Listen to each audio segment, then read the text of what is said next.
नमस्कार नमस्कार। प्रणाम सिंह सर। प्रणाम प्रणाम। ओके।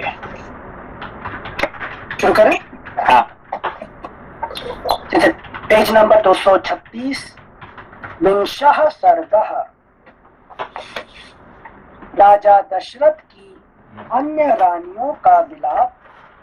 श्री राम का कौशल्या जी के भवन में जाना और उन्हें अपने वनवास की बात बताना। कौशल्या का अचेत होकर गिरना और श्री राम के उठा देने पर उनकी ओर देखकर विलाप करना।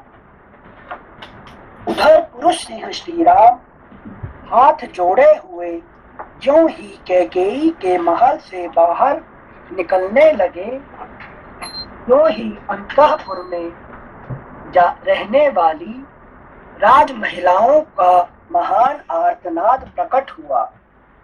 वे कह रही थीं, हाय, जो पिता के आज्ञा न देने पर भी समस्त अंतःपुर के आवश्यक कार्यों में स्वतः संलग्न रहते थे, जो हम लोगों के सहारे और रक्षक थे, वे श्री राम आज वन को चले जाएंगे।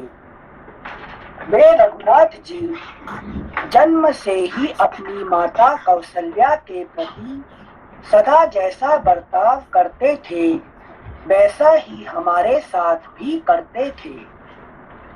जो कठोर बात कह देने पर भी कुपित नहीं होते थे, दूसरों के मन में क्रोध उत्पन्न करने वाली बातें नहीं बोलते थे, तथा जो सभी रूठे हुए व्यक्तियों को मना लिया करते थे, वे ही श्री राम आज यहाँ से वन को चले जाएंगे। Next page 237। बड़े खेद की बात है कि हमारे महाराज की बुद्धि मारी गई। ये इस समय संपूर्ण जीव जगत का विनाश करने पर तुले हुए हैं। तभी तो ये समस्त प्राणियों के जीवनाधार श्री राम का परित्याग कर रहे हैं। इस प्रकार समस्त रानियां अपने पति को कोसने लगी और बछड़ों से बिछुड़ी हुई गौओं की तरह उच्च स्वर से क्रंदन करने लगी। अंतःपुर का वह भयंकर आर्तनाद सुनकर महाराज दशरथ ने पुत्र शोक से संतप्त हो लज्जा के मारे बिछौने में ही अपने को छिपा लिया। अंतःपुर का वह भयंकर आर्तनाद सुनकर महाराज दशरथ ने पुत्र शोक से संतप्त हो लज्जा के मारे बिछौने में ही अपने को छिपा लिया। इधर जितेंद्रिय श्री रामचंद्र जी स्वजनों के दुख से अधिक खिन्न होकर हाथी के समान लंबी सांस खींचते हुए भाई लक्ष्मण के साथ माता के अंतःपुर में गए।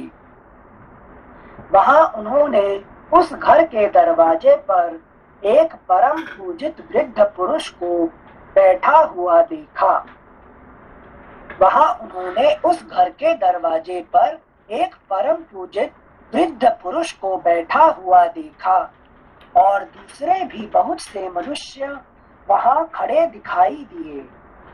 वे सब के सब विजयी वीरों में श्रेष्ठ रघुनंदन श्री राम को देखते ही जय जयकार करते हुए उनकी सेवा में उपस्थित हुए और उन्हें बधाई देने लगे। पहली ड्योढ़ी पार करके जब वे दूसरी में पहुंचे, तब वहां उन्हें राजा के द्वारा सम्मानित बहुत से वेदज्ञ ब्राह्मण दिखाई दिए। उन वृद्ध ब्राह्मणों को प्रणाम करके श्री रामचंद्र जी जब तीसरी ड्योढ़ी में पहुंचे, तब वहां उन्हें द्वार रक्षा के कार्य में लगी हुई बहुत सी नववयस्का एवं वृद्ध अवस्था वाली स्त्रियां दिखाई दी। उन्हें देखकर उन स्त्रियों को बड़ा हर्ष हुआ। श्री राम को बधाई देकर उन स्त्रियों ने तत्काल महल के भीतर प्रवेश किया और तुरंत ही श्री रामचंद्र जी की माता को उनके आगमन का प्रिय समाचार सुनाया। उस समय देवी कौसल्या पुत्र की मंगल कामना से रात भर जाग कर सवेरे एकाग्र चित्त हो भगवान विष्णु की पूजा कर रही थी।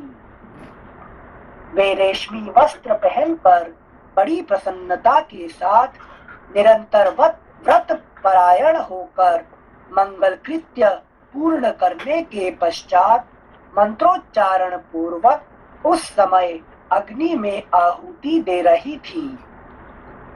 उसी समय श्री राम ने माता के शुभ अंतःपुर में प्रवेश करके वहां माता को देखा।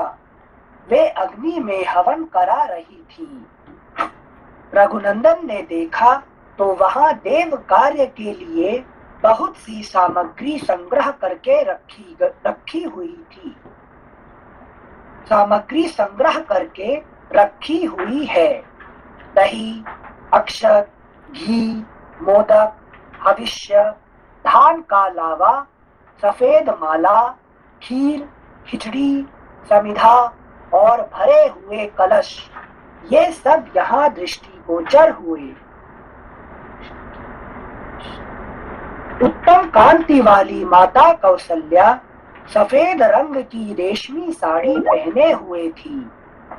वे व्रत के अनुष्ठान से दुर्बल हो गई थी और इष्ट देवता का तर्पण कर रही थी। इस अवस्था में श्री राम ने उन्हें देखा। माता का आनंद बढ़ाने वाले प्रिय पुत्र को बहुत देर के बाद सामने उपस्थित देख कौसल्या देवी बड़े हर्ष में भरकर उसकी ओर चली, मानो कोई घोड़ी अपने बछेड़े को देखकर बड़े हर्ष से उसके पास आई हो। श्री रघुनाथ जी ने निकट आई हुई माता के चरणों में प्रणाम किया। अभी देखिए जो वर्णन कर रहे हैं, अभी क्या वर्णन हो रहा है? जैसे राम और कौशल्या का मिलन, मतलब जाने से पहले जैसे कि मनुष्य को जब विवेक हो जाता है, ज्ञान हो जाता है कि नहीं, तो फिर वो पहले किसको देखता है कि चित्त को देखता है पहले, ठीक है ना। तो चित्त को देखने से उसको कैसे, उसको क्या दर्शन होता है उसको चित्त में, कि वो बहुत सारे क्या कहते हैं, चित्त ने बहुत तपस्या करके, है कि नहीं, तो वो भगवान विष्णु का पूजा कर रही थी, ये कर रही थी, दुबला हो गई थी। ये सब वर्णन क्या है कि चित्त का अवस्था है कि नहीं। इस ऐसे अवस्था में विवेक देखता है चित्त को। मन को अवस्था देखा, पहले मन की अवस्था देखा, फिर अहंकार का अवस्था देखा, है कि नहीं, अब चित्त का अवस्था देख रहे हैं, ठीक है ना। अच्छा अच्छा अच्छा, हाँ समझे। मतलब सफेद रंग की साड़ी पहने हैं, मतलब सत्व धारण की। हाँ, तो किसको पूजा कर रहे थे? विष्णु भगवान को। विष्णु भगवान को। तो दशरथ किसको पूजा कर रहे थे? जी किसको पूजा कर रहे थे? दशरथ किसको पूजा कर रहे थे, मतलब से दशरथ किसको मानते हैं? अभी पढ़ा आपने, क्या है? राम को। नहीं राम को नहीं, मन को मान नहीं, भगवान शिव जी का बड़ा परम भक्त है। शिव जी का परम भक्त है कि नहीं। इसीलिए जो शिव धनुष को तोड़ने वाले बात आया तो उन्होंने गए नहीं वहां पे, है कि नहीं। सब लोग गए, वहां नहीं गए। क्यों? शिव जी को धनुष क्यों तोड़े हम, है कि नहीं। तो ये इसलिए वहां पे, लेकिन महान होने, ये क्या कहते हैं, धनुर्धर होने पर भी वहां पे गए नहीं है कि नहीं, क्योंकि शिव जी का धनुष की बात था, है कि नहीं। तो ये शिव जी का परम भक्त है। कौन? क्यों? क्योंकि अहंकार होने के कारण से शिव जी का भक्त होते हैं, और ये चित्त होने के कारण से विष्णु का भक्त है। इन दोनों का अंदर फर्क ये है कि नहीं। Thank you. और हमेशा जो कई का जो वर्णन होता है वो किसका है? चंद्रमा का। चंद्रमा, मनसा चंद्रमा, चंद्रमा का वर्णन होता है कि नहीं। I just missed it. So अगर हम विष्णु के भक्त हैं तो फिर कैन वी, मतलब मनुष्य अपने आप को ऐसा सोच सकता है क्या कि हम विष्णु के भक्त हैं तो हम ऐसे हैं, और हम शिव के भक्त हैं तो ऐसे हैं? नहीं, वो नहीं। एक्चुअली क्या है कि ये जो चारों है ना, कौन? कौशल्या, कैकेयी, सुमित्रा और दशरथ, ये चार क्या हमारे चार अंतःकरण, ठीक है ना। तो दशरथ हो गए अहंकार, है कि नहीं? तो अहंकार का जो देवता कौन है? चंद्रमा। नहीं, अहंकार होते हैं शिव जी भगवान, है कि नहीं? जी, रुद्र। और रुद्र। और चित्त का भगवान कौन होते हैं? विष्णु, है कि नहीं? मन का भगवान कौन होते हैं? चंद्रमा, है कि नहीं? और बुद्धि का भगवान कौन होते हैं? ब्रह्मा। इस तरह से अलग अलग ये रहते हैं, ठीक है ना? तो अभी जो बात कर रहे हैं कौशल्या, है कि नहीं? कौशल्या का माँ किसके? राम जी का। तो राम जी जब ज्ञान प्राप्ति करने के बाद ज्ञान दिखता है, इस चारों का अलग अलग रूप दिखता है कि नहीं? अहंकार का रूप देखा, है कि नहीं? चंद्रमा का मनस का रूप देखा, फिर अभी देख रहे हैं चित्त का अवस्था क्या हो रहा है, ठीक है ना? Thank you very much. जैसे ये श्लोक संख्या 9 से जो 3 ड्योढ़ियों का वर्णन है, वो कुछ उसका भी इसका भी है, क्योंकि इसको थोड़ा ज्यादा ये आ जाएगा थोड़ा, क्योंकि पहला ड्योढ़ी में किसको चित्त को देखने के लिए नॉर्मली चित्त को दर्शन करना मुश्किल है, ठीक है ना? तो मन को देखना आसानी है, बुद्धि को देखना भी आसानी हो जाएगा, अहंकार को देखना तो बहुत आसानी है, मगर चित्त को देखना, है कि नहीं, ये साधारण मनुष्य के लिए संभव नहीं है। इसको 3 ड्योढ़ी को पार करना पड़ेगा चित्त को दर्शन करने के लिए, ठीक है ना? अच्छा। क्योंकि कैकेयी को दर्शन करने के लिए कोई ड्योढ़ी जरूरत नहीं है, सीधा पहुंच गए, हमेशा बैठे हुए यहाँ पे, है कि नहीं? तो मगर इसको चित्त को दर्शन करने के लिए मनुष्य को बहुत कुछ करना पड़ता है, 3 ड्योढ़ी पार करना पड़ता है, ठीक है ना? मतलब ऑब्स्टेकल टाइप है। हाँ, नॉट सो इजी, ठीक है ना? तो यहाँ पे देखिए ये नमस्ते, ये देखिए पहले क्या है कि कौशल्या किसका भक्त है? विष्णु का भक्त है। और दशरथ किसका भक्त है? शिव जी का भक्त है। एक परिवार होने पर भी दोनों अलग अलग भक्त है, क्यों? दोनों का अलग अलग रूप होने के कारण, ठीक है ना? हाँ बोलिए। हाँ संजय, मन से और बुद्धि से मुलाकात मतलब आसानी से हो जाती है, लेकिन चित्त से मुलाकात नहीं होती, क्योंकि देखिए आप आज तक आपने अपना मन को तो बहुत पहचान लिया, ठीक है ना? और बुद्धि का तो हर रोज जो कर्म करते थे हमेशा काम को क्या, अरे मेरा बुद्धि क्यों काम नहीं करता है कि नहीं?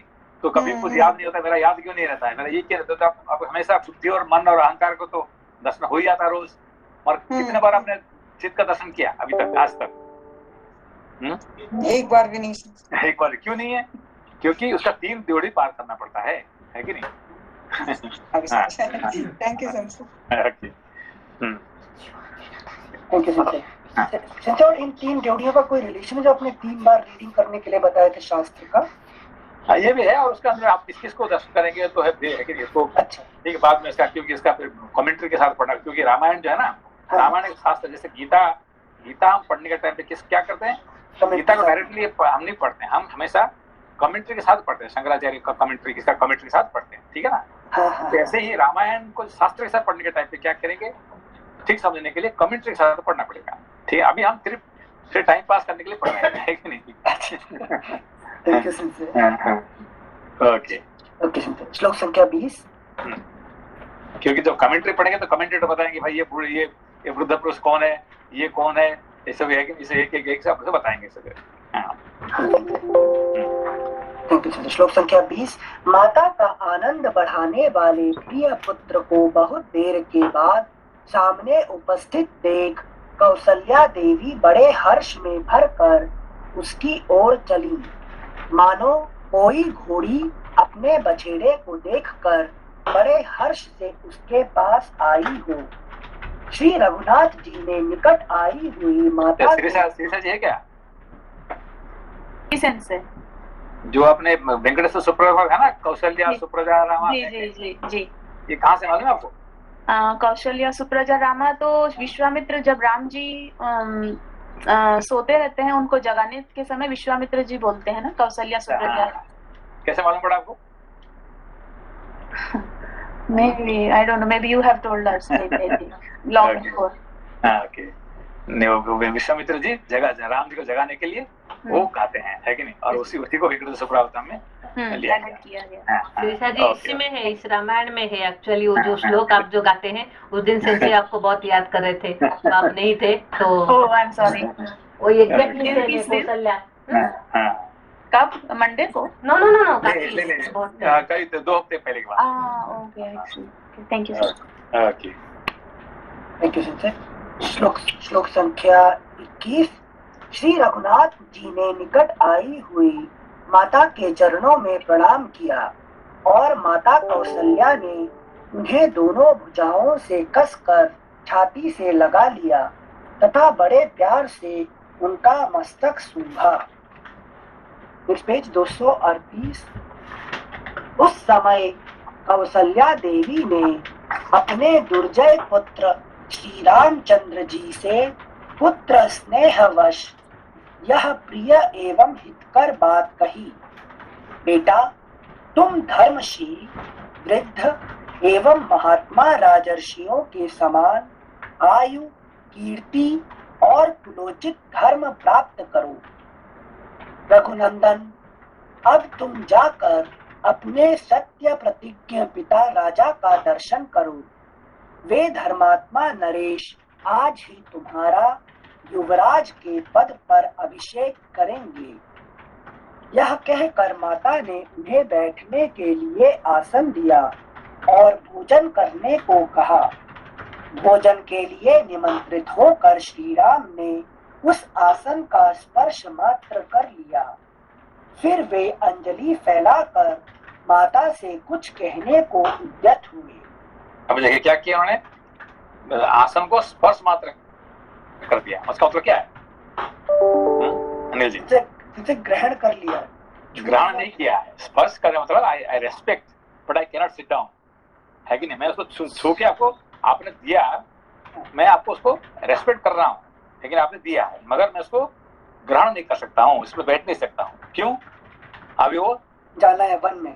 नहीं, वो भी वो उन्होंने कैकेयी ने बोल दिया कि भैया अभी से तुम वनवासी हो गए, और वनवासी आसन पे नहीं बैठते हैं, है कि राजा का आसन पे, युवराज का आसन पे, है कि पैलेस का कोई भी चीज ग्रहण नहीं कर सकते हैं। और आसन लेना तो कुशासन, है कि नहीं? ना जमीन पर बैठ सकते हैं ना तो कुश का आसन पर बैठ सकते हैं। ये जो चेयर टेबल ये सब इस्तेमाल नहीं कर सकते हैं, है कि नहीं? इसलिए छू दिया कि आपने दिया है, I respect but I cannot take it, I cannot sit down, okay, I cannot use it, है कि नहीं? हाँ sensei, thank you sensei. Sensei ये पॉइंट सेम स्पर्श करते हैं जैसे हनुमान जी लंका पार करने के लिए समुद्र से उड़ते हैं तो सुमेरु पर उनको बहुत ऑफर करते हैं तो वो स्पर्श करते हैं। स्पर्श का मतलब yes, thank you, I accept it but I can use it. Accepting and using two different, ठीक है ना? अभी आपने कुछ दिया है कि नहीं? तो फॉर एग्जांपल आपको एकादशी का दिन पे आपको कुछ खाना देंगे तो आप क्या कहेंगे? नहीं ठीक है, thank you, I accept it but I can not eat it today, है कि नहीं? तो ये उपवास है मेरा, है कि नहीं? तो accepting and using is two different thing, ठीक है ना? Right, thank you sensei.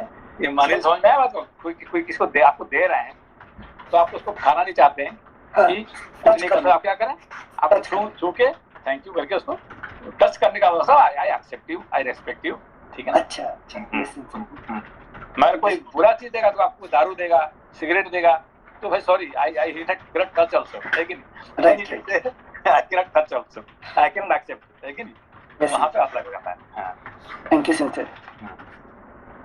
श्लोक संख्या 25। यह कहकर माता ने उन्हें बैठने के लिए आसन दिया और भोजन करने को कहा।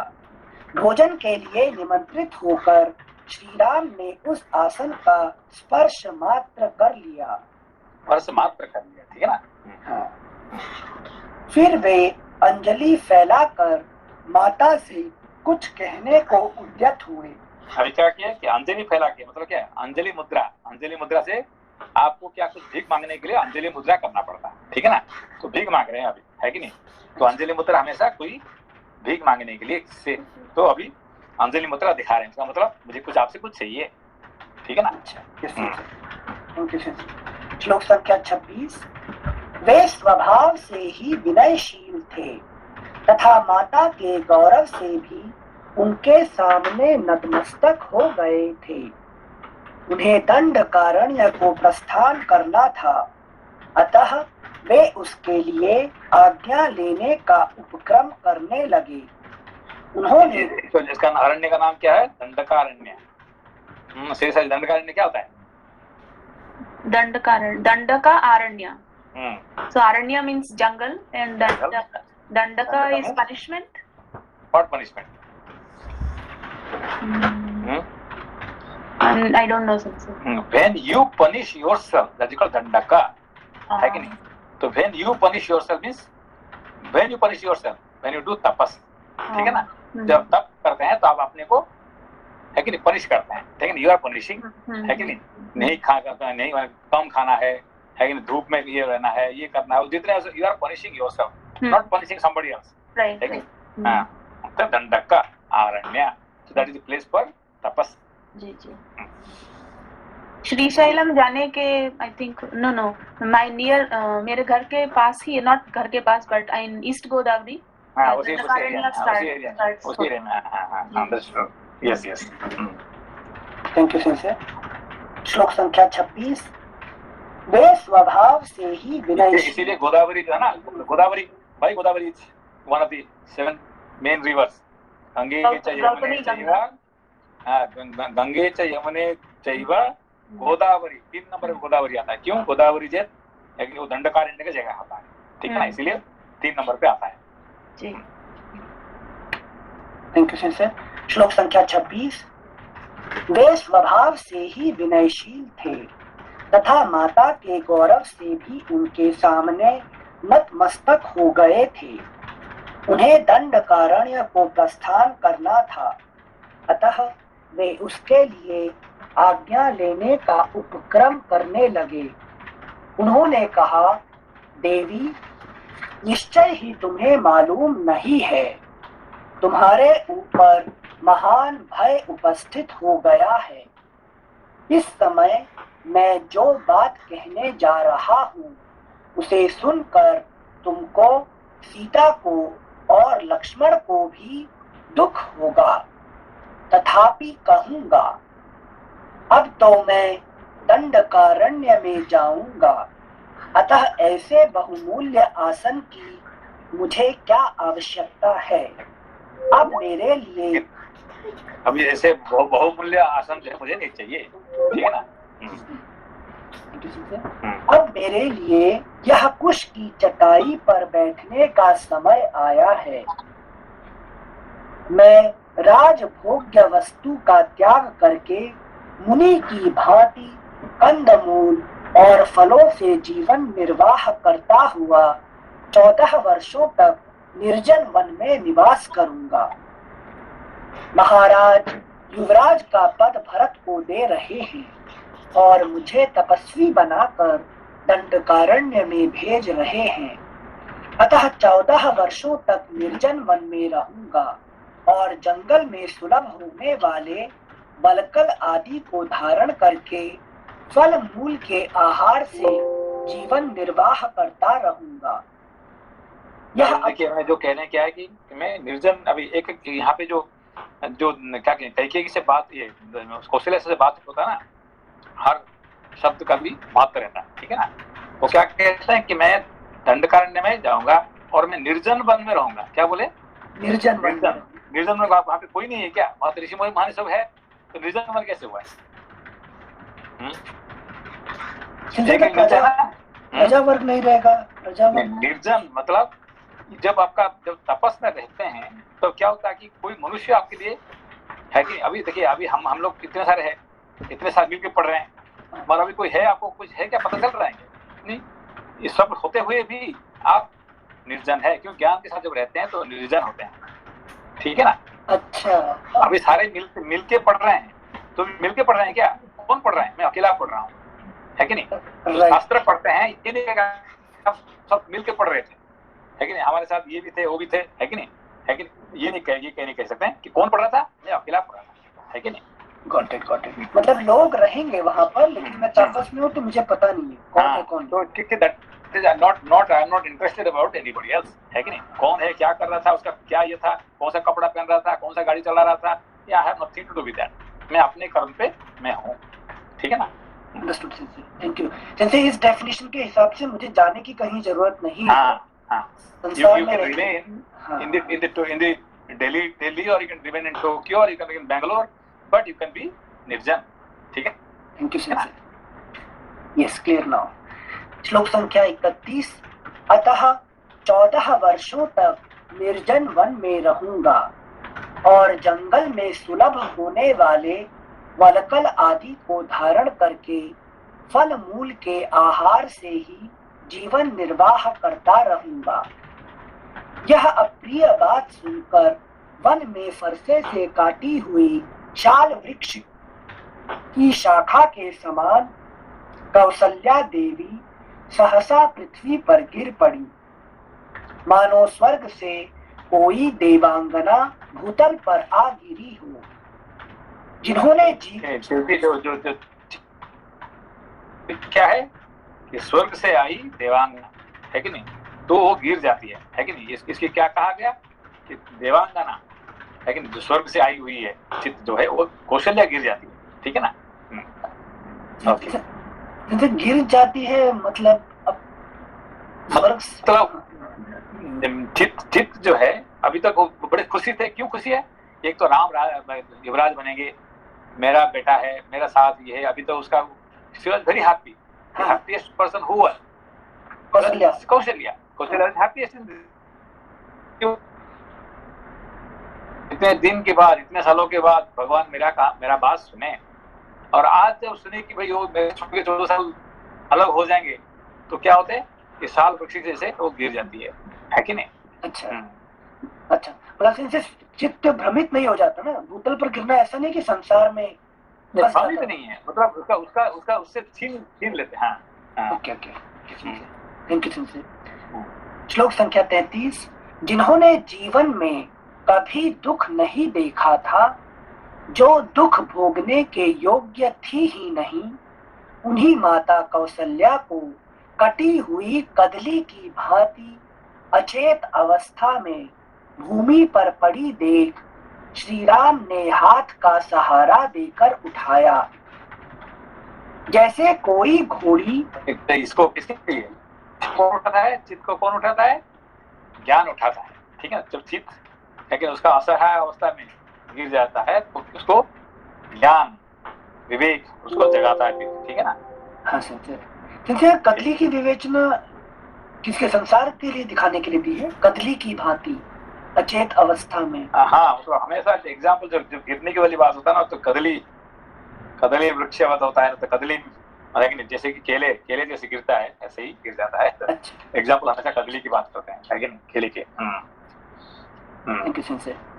श्लोक संख्या 34। जैसे कोई घोड़ी पहले बड़ा भारी बोझ ढो चुकी हो और थकावट दूर करने के लिए धरती पर लोट पोट कर उठी हो, उसी तरह उठी हुई कौशल्या जी के समस्त अंगों में धूल लिपट गई थी और वे अत्यंत दीन दशा को पहुंच गई थी। उस अवस्था में श्री राम ने अपने हाथ से उनके अंगों की धूल पोंछी। कौशल्या जी ने जीवन में पहले सदा सुख ही देखा था और उसी के योग्य थी, परंतु उस समय वे दुख से कातर हो उठी थी। उन्होंने लक्ष्मण के सुनते हुए अपने पास बैठे पुरुष सिंह श्री राम से इस प्रकार कहा, बेटा रघुनंदन, यदि तुम्हारा जन्म ना हुआ होता तो मुझे इस एक ही बात का शोक रहता। आज उन्होंने क्या कहे, नहीं यहाँ पे देखिए क्या है, उन्होंने लक्ष्मण के सुनते हुए अब है कि नहीं, मैं लक्ष्मण को सुनाने की क्या जरूरत है? क्योंकि वो राम को तो सुनने वाले नहीं है, सुनेगा कौन? लक्ष्मण ही सुनेगा। सुनने योग्य कौन है? लक्ष्मण है। इसीलिए वो राम के लिए नहीं कह रहे हैं, वो लक्ष्मण के लिए कह रहे हैं। लेकिन मतलब राम जी को तो कोई चेंज कर ही नहीं सकता। नहीं सकते हैं कि नहीं। श्लोक संख्या 35। कौशल्या जी ने जीवन में पहले सदा सुख ही देखा था और उसी के योग्य थी, परंतु उस समय वे दुख से कातर हो उठी थी। उन्होंने लक्ष्मण के सुनते हुए अपने पास बैठे पुरुष सिंह श्री राम से इस प्रकार कहा। कह रहे हैं किसको? राम को। और किसको सुना रहे हैं? लक्ष्मण को। क्यों? राम तो सुने ना सुने कोई फर्क नहीं पड़ता है कि नहीं। मैं लक्ष्मण जरूर सुनेगा, है कि नहीं। Thank you Sanjay. श्लोक संख्या 36। बेटा रघुनंदन, यदि तुम्हारा जन्म ना हुआ होता तो मुझे इस एक ही बात का शोक रहता। यहाँ देखिए, यहाँ पर बड़ा सिमिली है, बहुत अच्छे सुंदर से किया है यहाँ पे, है कि नहीं? यदि तुम्हारा जन्म ना हुआ होता तो मुझे इस एक ही बात का शोक रहता। आज जो मुझ पर इतना भारी दुख आ पड़ा है, इसे बंध्या होने पर मुझे नहीं देखना पड़ता।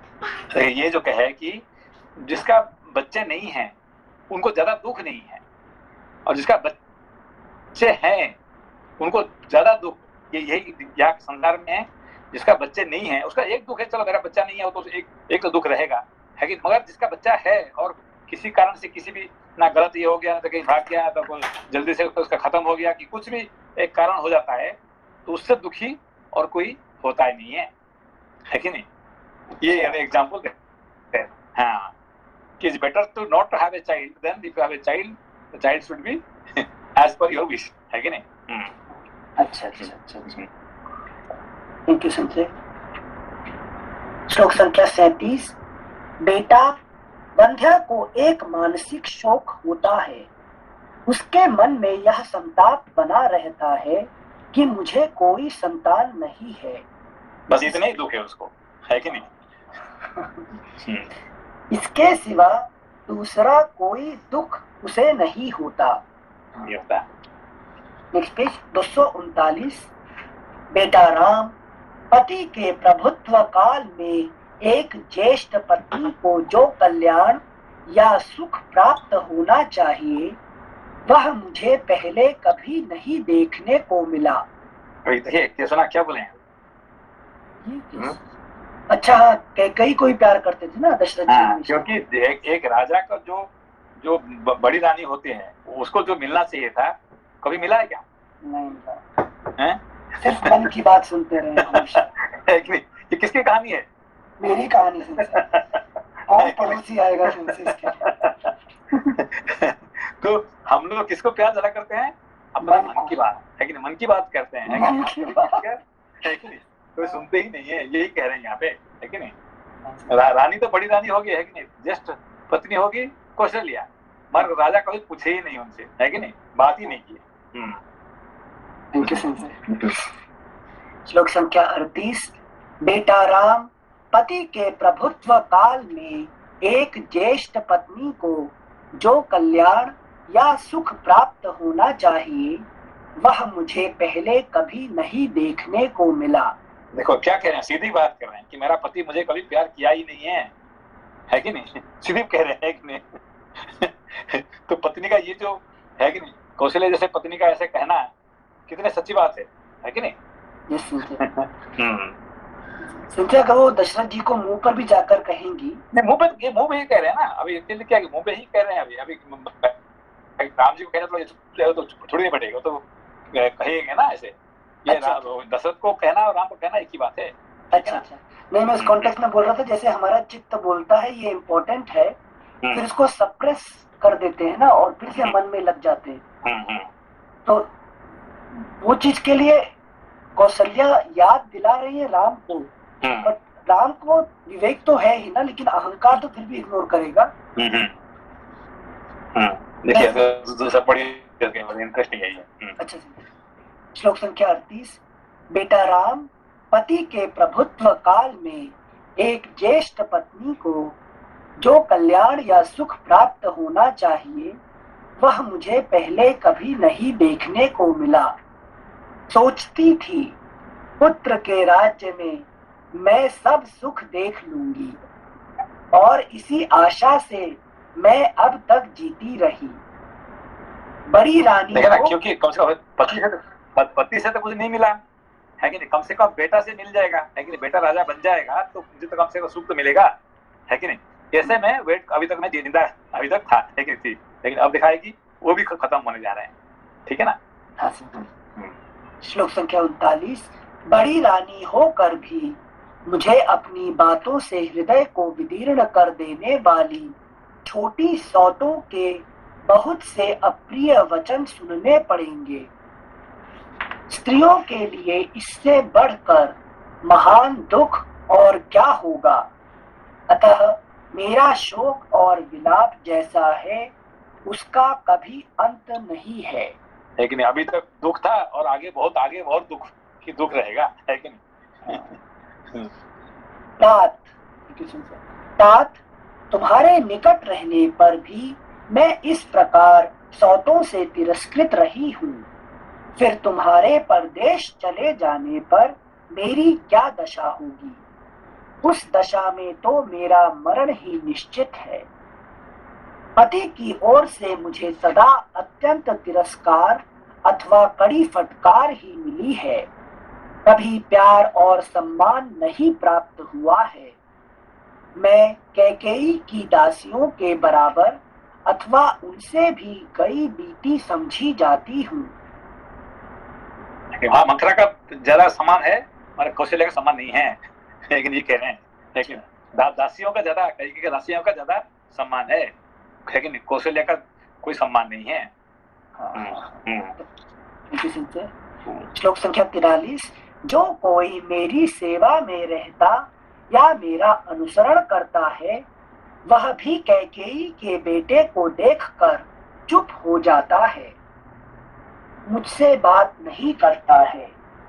बेटा, इस दुर्गति में पड़कर मैं सदा क्रोधी स्वभाव के कारण कटु वचन बोलने वाले उस कैकेयी के मुख को कैसे देख सकूंगी।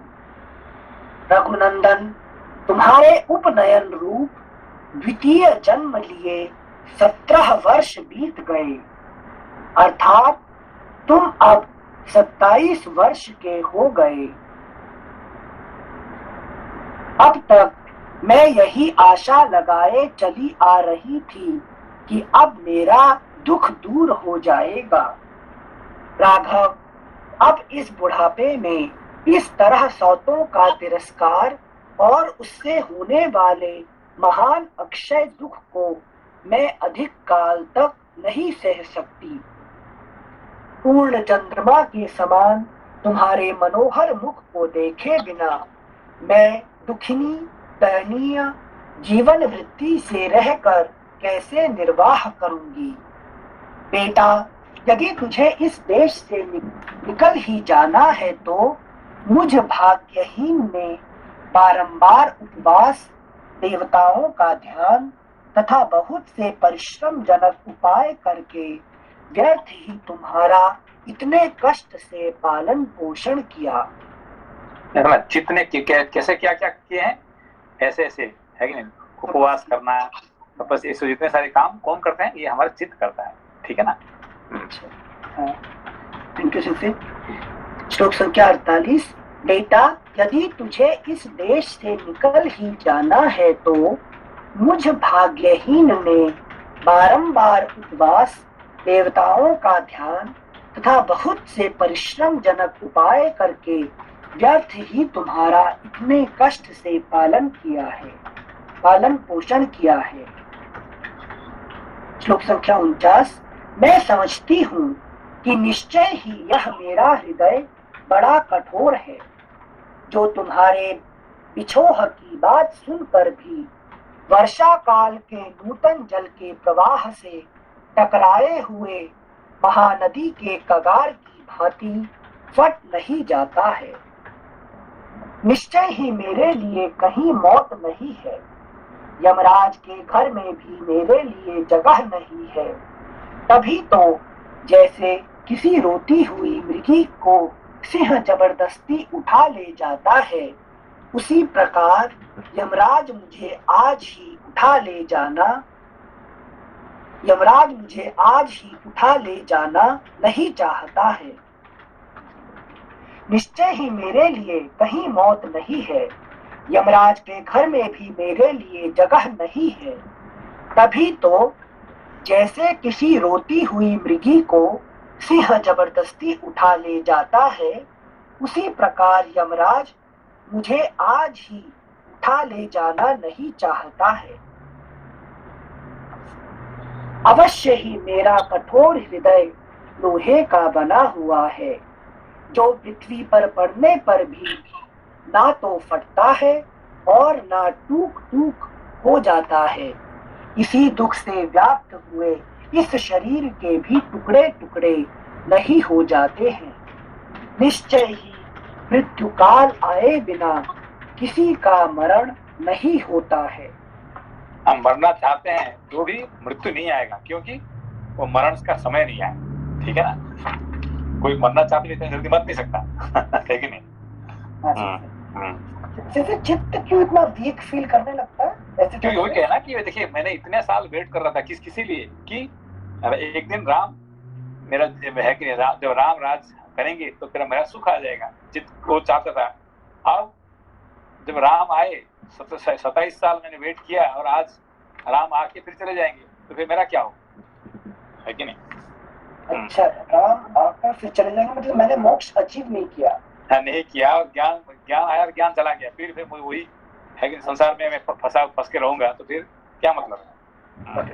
सेंसेई आपने 2-3 हफ्ते पहले ये भी बताए थे ना एग्जाम्पल देके, जो मेरे को थोड़ा याद है कि चित्त क्यों वीक है, कि आपने एक डे टू डे एग्जाम्पल दिए थे कि जब हम लोग एंजॉय करने जाते हैं, कहीं घूमने जाते हैं, ड्रामा सिनेमा देखते हैं, एंजॉय करते हैं, तभी हम लोग खुश खुश में बोलते हैं अरे पता है मैं यहाँ गया था, वहाँ गया था, यहाँ एंजॉय किया था। जब हम काम करने जाते हैं तभी हम बोलते हैं अरे पता है मैंने तो ये सारे इस बैंक में यहाँ काम कर रहा हूँ। बुद्धि का खेल होता है। पर जब हम पढ़ते हैं तभी हम खुले आम से किसको बोल सकते हैं कि हाँ मैं रामायण पढ़ रहा हूँ कि महाभारत पढ़ रही हूँ, वो नहीं बोल सकते, चुप चुप के पढ़ते हैं, डर डर के पढ़ते हैं। तो वहाँ चित्ता, यही हमारे जिंदगी में चित्ता सबसे जो कि हमको आत्मा के तरफ, रियलाइजेशन के तरफ लेगा, वही चित्ता है। लेकिन हम खुले में जाके ऑफिस में बोल सकते हैं कि अरे पता है मैं हर दिन 8:30 बजे से 9:30 बजे तक रामायण पढ़ रही हूँ। शर्म आता कहने में, शर्म आता है, और छुप छुप के, जैसे कि मीटिंग है तो हमको बोल के जाना पड़ता है कि छुप छुप के जाना पड़ता है, हम नहीं बोल पाते हैं। तो यही है हमारा जो चित्ता जो अभी बोल रहा है। आपने 2-3 हफ्ता पहले ये समझाए थे डे टू डे एग्जाम्पल देके, तो चित्ता कैसे डरते हैं। इवन आपने तभी बोले थे व्हाट टू टॉक अबाउट आपके घर, मतलब कि ऑफिस में तो छोड़ो दे, अपने घर वाले, अपने जो पिता माता, अपने भाई बहन, अपने फ्रेंड्स को भी नहीं बोल सकते पता है मैं रामायण पढ़ रहा हूँ, पता है मैं स्क्रिप्चर पढ़ रहा हूँ, वहां भी डर के अरे मुझे लोग क्या समझेंगे। यही चित्ता का डरना है। श्लोक संख्या 52, पेज नंबर 240। सबसे अधिक दुख की बात तो यह है कि पुत्र के सुख के लिए मेरे द्वारा किए गए व्रत, दान और संयम सब व्यर्थ हो गए। मैंने संतान की हित कामना से जो तप किया है वह ऊसर में बोए हुए बीज की भांति निष्फल हो गया। यही प्रश्न अर्जुन कर रहे थे ना कृष्ण को कि मैं अगर मर गया तो मेरा सारा एफर्ट का क्या होगा अगले जन्म में। तो यहाँ पर इनको, वो तो फिर भी द्वंद्व में थे, बट यहाँ तो कौशल्या जी जिसे निर्धारित उस रूप में बोल रही है कि अगर आप ही चले गए तो मेरे तप तो सब निष्फल ही हो गया। एक्चुअली नहीं, जितने मैंने तपस्या किया था और ज्ञान आया, ज्ञान चला गया, मोक्ष नहीं आया, तो फिर मेरा क्या हुआ। अभी मेरा तो कोई काम, मैं इतने से तपस्या किया तो उसका कोई निष्फल हो गया ना, कोई काम नहीं है उसका, है कि नहीं। अच्छा, मतलब अगले जन्म में काम नहीं आएगा उसमें? नहीं आएगा, तब तक वो हताश हो जाता ना। अच्छा, हाँ। है कि नहीं। मैं इतने सारे करके मुझे कोई फायदा ही मिला, नहीं मिला। Thank you sir. श्लोक संख्या 53। यदि कोई मनुष्य भारी दुख से पीड़ित हो, असमय में भी अपनी इच्छा के अनुसार मृत्यु पा सके, तो मैं तुम्हारे बिना अपने बछड़े से बिछुड़ी हुई गाय की भांति आज ही यमराज की सभा में चली जाऊं। चंद्रमा के समान मनोहर मुख कांति वाले श्री राम, यदि मेरी मृत्यु नहीं होती है तो तुम्हारे बिना यहाँ व्यर्थ कुत्सित जीवन क्यों बिताऊं। बेटा, जैसे गौ दुर्बल होने पर भी अपने बछड़े के लोभ से उसके पीछे पीछे चली जाती है, उसी प्रकार मैं भी तुम्हारे साथ ही वन को चली चलूंगी। आने वाले भारी दुख को सहने में असमर्थ हो महान संकट का विचार करके सत्य के ध्यान में बंधे हुए अपने पुत्र श्री रघुनाथ जी की ओर देखकर माता कौशल्या उस समय बहुत विलाप करने लगी, मानो कोई किन्नरी अपने पुत्र को बंधन में पड़ा हुआ देखकर बिलख रही हो। इस प्रकार श्री वाल्मीकि निर्मित आर्ष रामायण आदि काव्य के अयोध्या कांड में 20वां सर्ग पूरा हुआ। 21सर्गः। すいません、アニールさん。はい。はい、先生。うん。in this chapter, うん。 Kaushalya うん。 took Rama's word straight. I mean, she didn't say anything like, oh my God, you must be joking or something like this. So, Chitta's character is that to take the story as it is, or Because Chitta always takes everything very straight. okay. There's nothing surprising. There's nothing, no drama. Takes the things straight. That's called Chitta. Okay. Heart doesn't have a drama role. Like Kaikeyi makes a drama. Okay. Man makes drama, but whereas Chitta doesn't make drama. It's like a yes or no. Okay. So now she took it that okay. He said it's not a joke. He will go away. I know he will go away because he said that. Chitta knows very well. Yes. Okay. Thank you, sensei. Okay. 21 सर्गः। लक्ष्मण का रोष उनका श्रीराम को बलपूर्वक राज्य पर अधिकार कर लेने के लिए प्रेरित करना तथा श्रीराम का पिता की आज्ञा के पालन को ही धर्म बताकर माता और लक्ष्मण को समझाना। अब देखिए, क्योंकि माता ने किसको समझ बात कर रहे थे, किसको सुना के? लक्ष्मण को, क्योंकि जानते थे कि बात करने वाला एक ही आदमी है, वो लक्ष्मण ही है कि नहीं? इसीलिए अभी बात करना, क्योंकि माता के लिए यही बात करना शुरू, जो माता नहीं कर पाए और लक्ष्मण उसको सुना रहे हैं अभी, ठीक है ना? श्लोक संख्या 1। इस प्रकार विलाप करती हुई श्री राम माता कौशल्या से अत्यंत दुखी हुए लक्ष्मण ने उस समय के योग्य बात कही। उस समय का योग्य बात की है कि नहीं? That what is applicable for that time he spoke, है कि नहीं? क्योंकि और किसी का है कि मुंह में कहने लायक नहीं है, क्योंकि कौशल्या भी नहीं कह सकती। एक ही कहने वाला कौन है? ये लक्ष्मण ही है। जैसे क्योंकि उनमें कोई भी किसी के लिए राग नहीं। हाँ, वैराग्य होने के कारण से ना राम किसी के लिए भी कुछ भी कह सकते हैं। अपना पिता के बारे में कहना शुरू कर दिया, गाली देना। श्लोक संख्या 2 और 3। बड़ी माँ, मुझे भी यह अच्छा नहीं लगता कि श्री राम राज्य लक्ष्मी का परित्याग करके वन में जाएं। महाराज तो इस समय स्त्री की बात में आ गए हैं।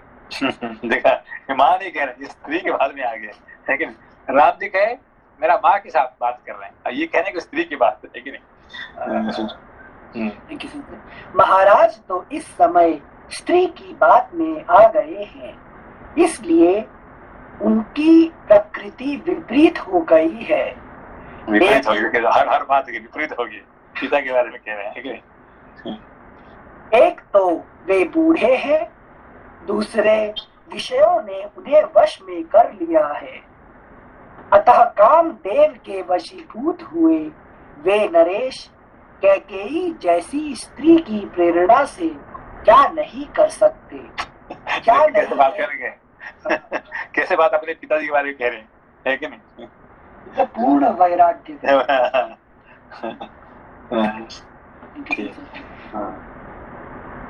सिंसे एक मिनट, एक चीज बताइए, सिंसे भाषा में जो शालीनता होती है वो वैराग्य से दूषित नहीं होती ना?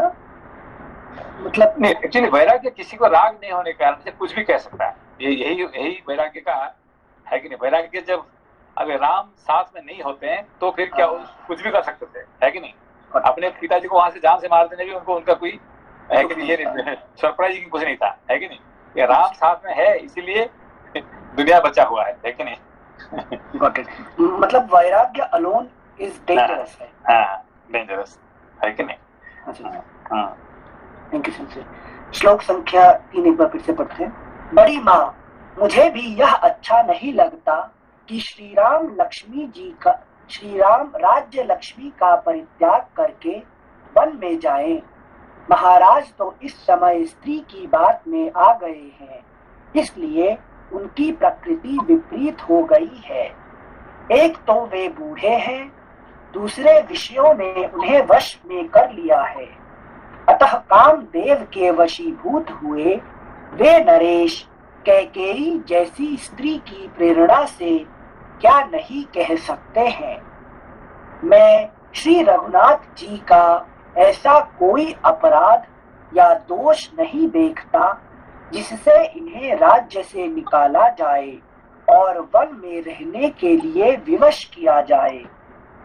मैं संसार में एक मनुष्य को भी ऐसा नहीं देखता जो अत्यंत शत्रु एवं तिरस्कृत होने पर भी परोक्ष में भी इनका कोई दोष बता सके। लेकिन राम जी का दोष बताने के लिए इस विश्व में कोई नहीं है कि नहीं? धर्म पर दृष्टि रखने वाला कौन ऐसा राजा होगा जो देवता के समान शुद्ध, सरल, जितेंद्रिय और शत्रुओं पर भी स्नेह रखने वाले श्री राम जैसे पुत्र का अकारण परित्याग करेगा। श्लोक संख्या 6।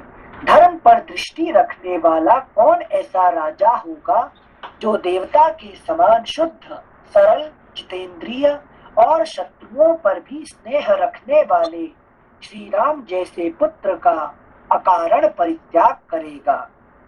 जो पुनः बाल भाव, विवेक शून्यता को प्राप्त हो गए हैं, ऐसे राजा के इस वचन को राजनीति का ध्यान रखने वाला कौन पुत्र अपने हृदय में स्थान दे सकता है। जो पुनः बाल भाव, विवेक शून्यता को प्राप्त हो गए हैं, ऐसे राजा के इस वचन को राजनीति का ध्यान रखने वाला कौन पुत्र अपने हृदय में स्थान दे सकता है।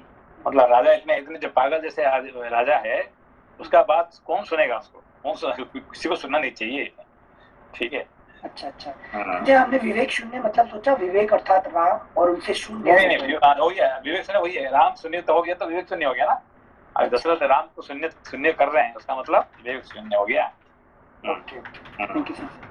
श्लोक संख्या 8। रघुनंदन, जब तक कोई भी मनुष्य आपके वनवास की बात को नहीं जानता है, नेक्स्ट पेज 241, आपके वनवास की बात को नहीं जानता है, तब तक ही आप मेरी सहायता से इस राज्य के शासन की बागडोर अपने हाथ में ले लीजिए। मैं हेल्प करूंगा आपको, है कि नहीं?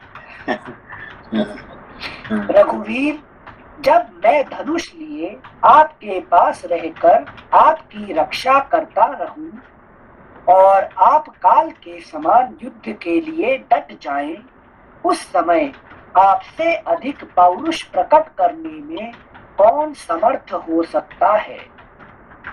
नरश्रेष्ठ, यदि नगर के लोग विरोध में खड़े होंगे तो मैं अपने तीखे बाणों से सारी अयोध्या को मनुष्यों से सूनी कर दूंगा।